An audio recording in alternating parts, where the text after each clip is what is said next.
time to branch out. Time to leave the nest. I think I went to the private gym the last like freaking damn near 4 lifts in a row. Gotta spread my wings.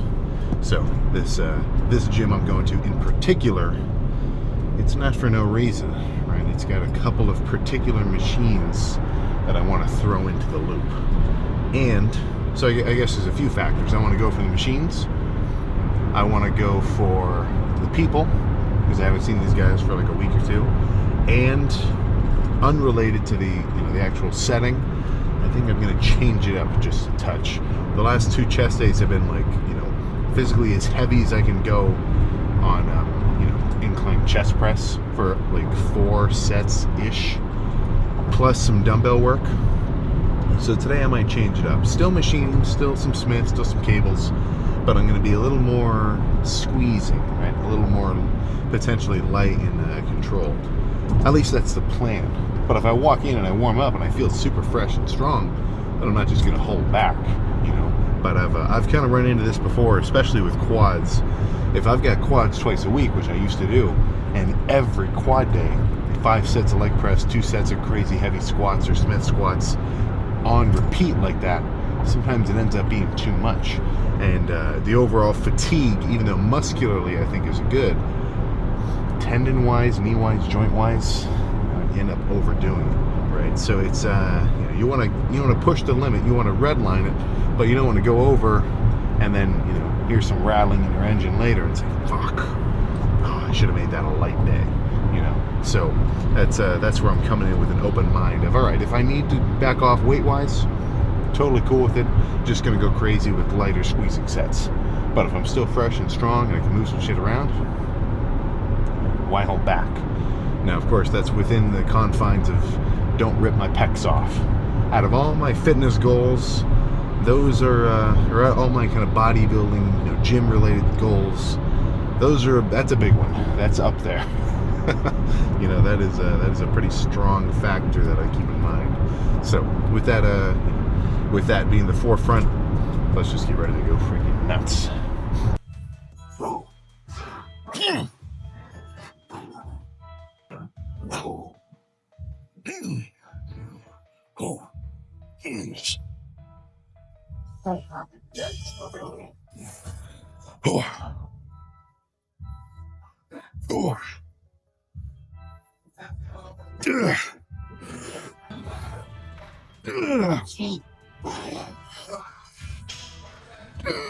Help on this way. Ready.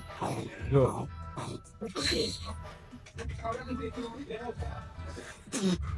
One more. All you. Oh my god.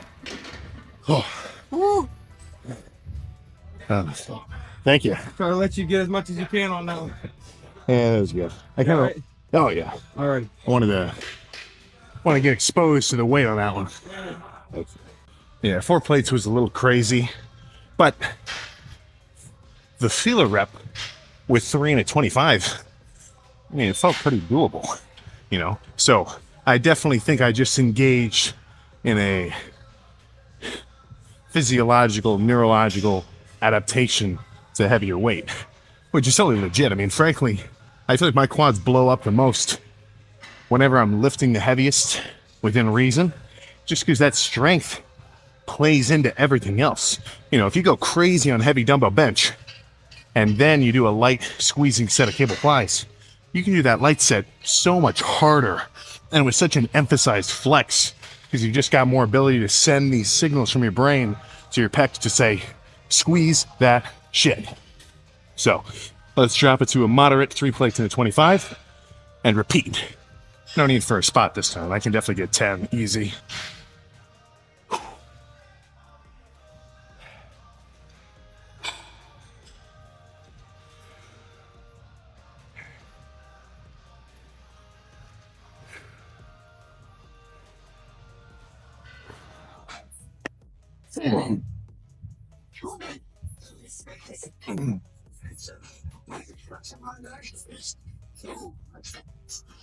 Come on. Yeah.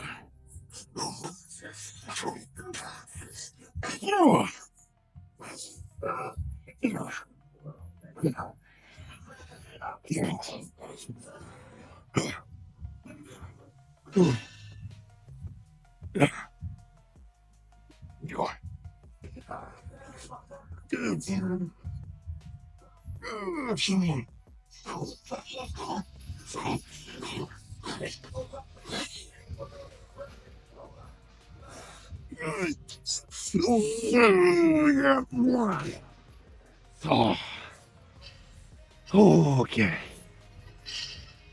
Okay, that barely gets good in terms of my aim for volume. If I only got 6, I would have racked and done a drop set. But 7, pretty close to the 8 I was aiming for minimum. Let's move on. That's a good chunk of heavy work done. Let's do something more squeeze and burn. Let's do some flies.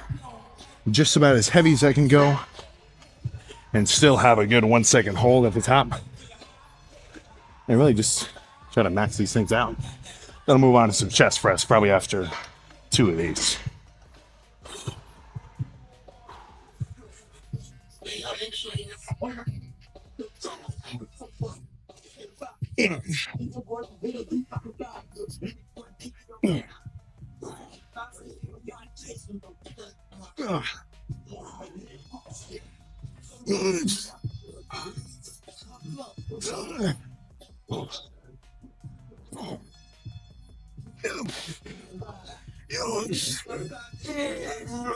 Okay, that's way too heavy.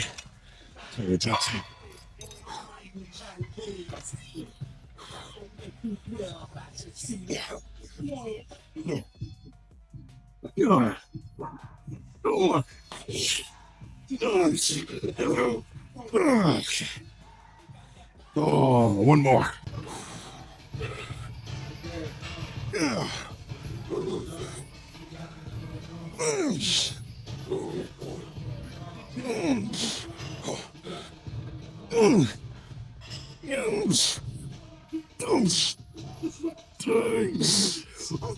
my god. Oh my crap. Ooh. All right. Let's go do some chest press. All right, so I'm still going to use the machine, but I'm running into a technical difficulty because the seat is too high up, and the cable that adjusts the seat appears to be out of order. So this might be a little more declined than I would like. I don't know.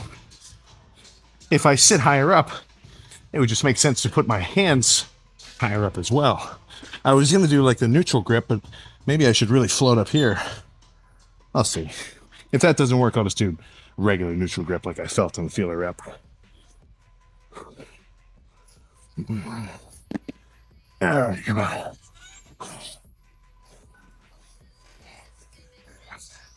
Oh yeah, that's not gonna work. That'll be good.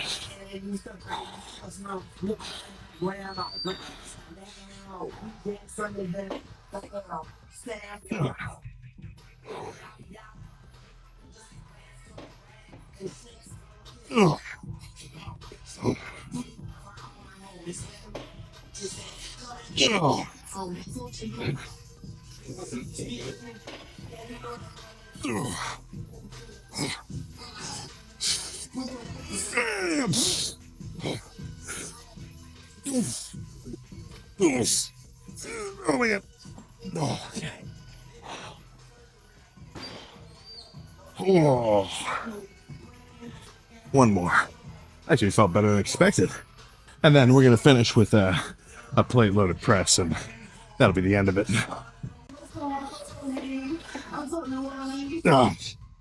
Oh.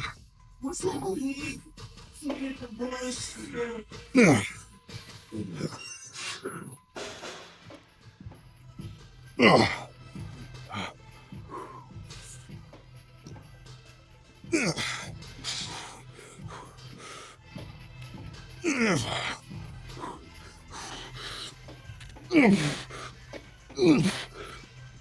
Okay. Whew. That is a good freaking stretch in this machine. I've been doing this the wrong way when I put the seat so low. What the hell? Lift and learn, I say. Let's do a finisher. I can tell I'm only one set away from 100% freaking pumpage. Plan here, light enough that I can squeeze it, but heavy enough that I can feel it. A little Goldilocks portion of weight.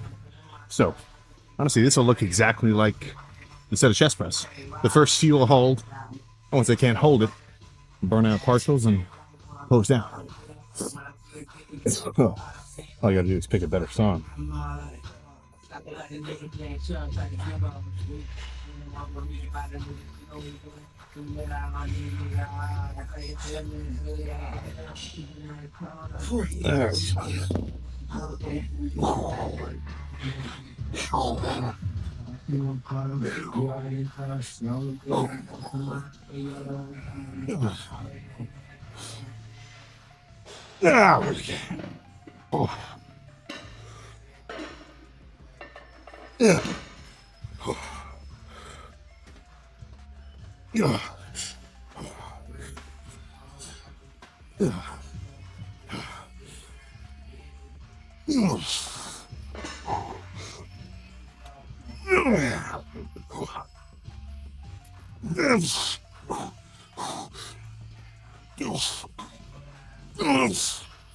Oh my god.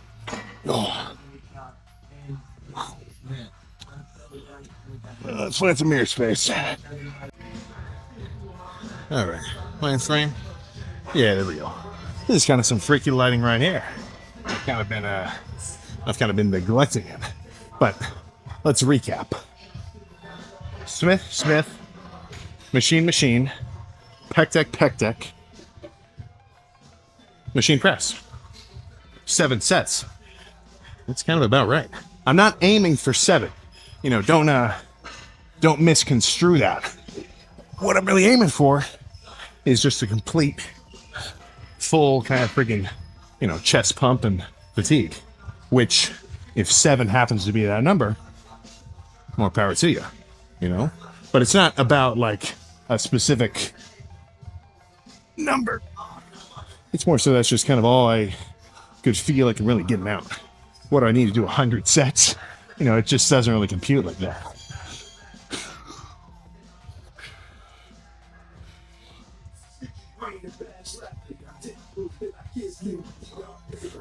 Oh my goodness.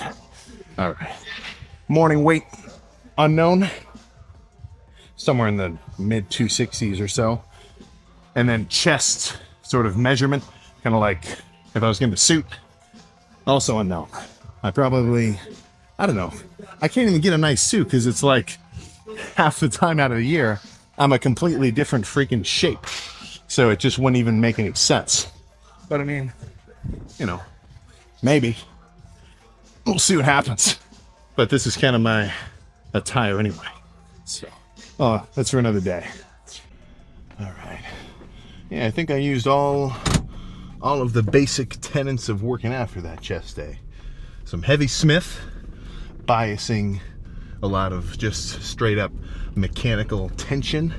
Most certainly branching into the space of, what the fuck is that sound?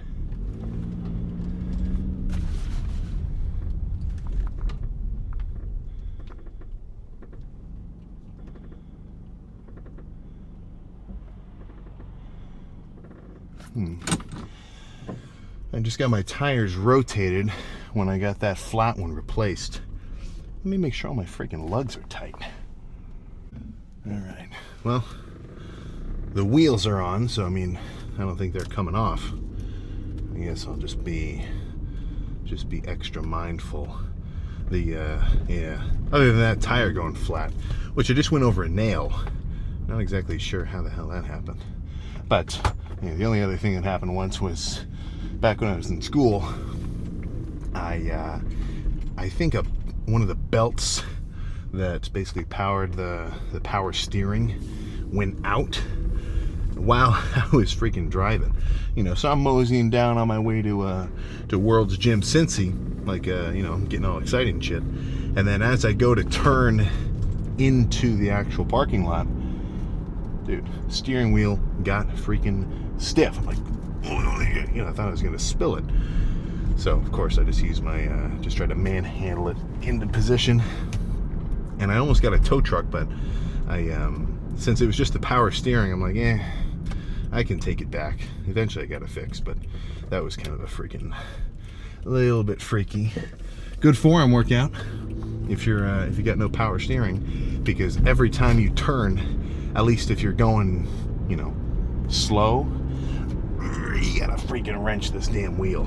Well, once you get motion, I mean, it kind of glides itself. But I'm sure, well, maybe none of the younger viewers really know what I'm talking about there.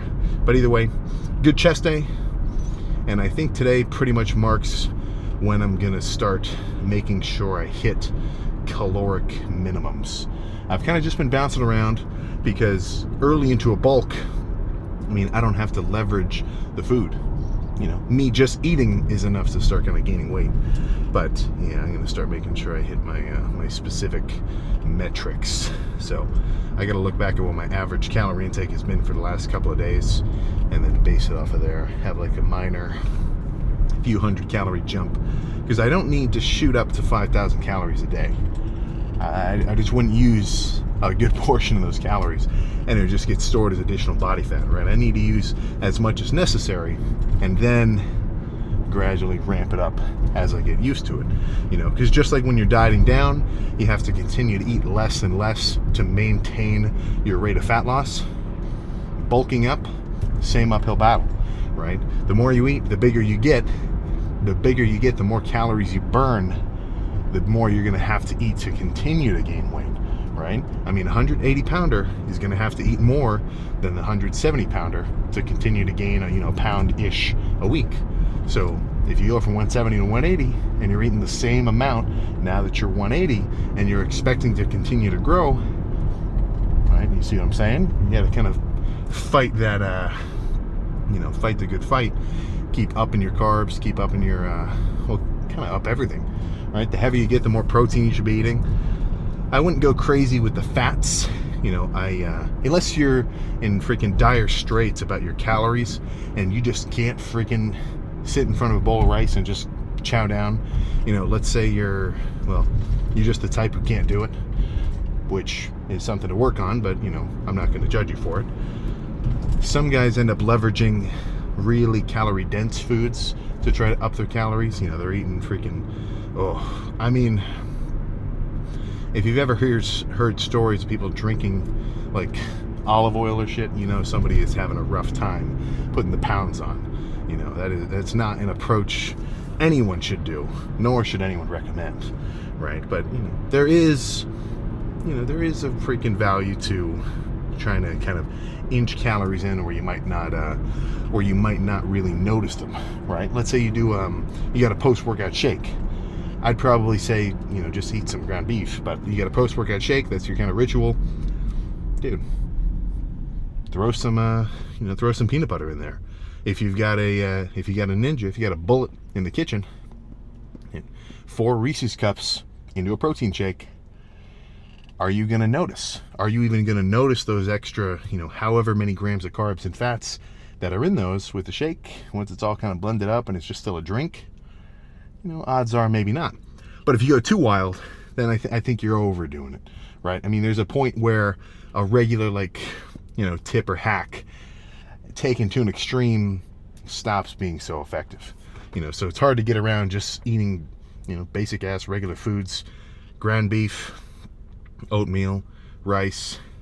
I got to start doing cream of wheat again. That's kind of one that I really like, because cream of wheat with brown sugar and blueberries, dude, I could probably eat a bowl worth 400 grams of carbs of cream of wheat, brown sugar, and blueberries like it was nothing. Like it would disappear like that. The only problem is I gotta figure out how to make it. Every time I've tried making cream of wheat, I just turn it into like a gooey mess. So if you got a legit method for the cream of wheat prep, I'd love to hear it. I know you got to boil it and keep stirring, and I don't know, man. I just want to let it sit and then come back to it once it's ready, right? Like same thing with the ground beef. If you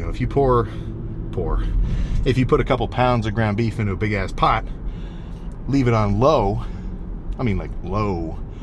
You can just kind of watch that thing every couple of minutes and, give it a stir on occasion. And before you know it, you got a big ass bowl of cooked ground beef.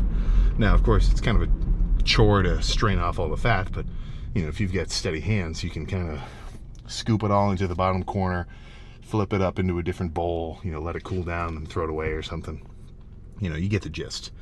But yeah, I mean, leveraging just more basic meals, it freaking works, so it's, I know it's kind of not thought poorly against, but, I think there's a certain kind of, what's the word I'm trying to think of? Not discrepancy. Certain kind of, tendency to categorize like bodybuilding meals, chicken and rice, broccoli only. Dude, it doesn't have to be that wild. You don't have to do it every meal.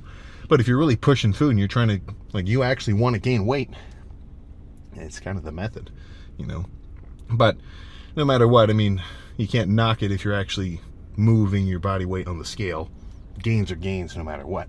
But, my tip, if you're having trouble actually tipping the scales in your favor, look, man, just get a damn big-ass salad bowl worth of cooked ground beef in the fridge. Leave it there for whenever you're ready for it. And then, basically on demand, just get yourself a couple, I say a couple. I really mean like 8 ounces or so at a time. Just add some barbecue sauce, have a freaking, have whatever kind of carb source of your choice next to it. And before you know it, holy crap, I'm 190. I was 180 a few months ago, and I'm still just as lean.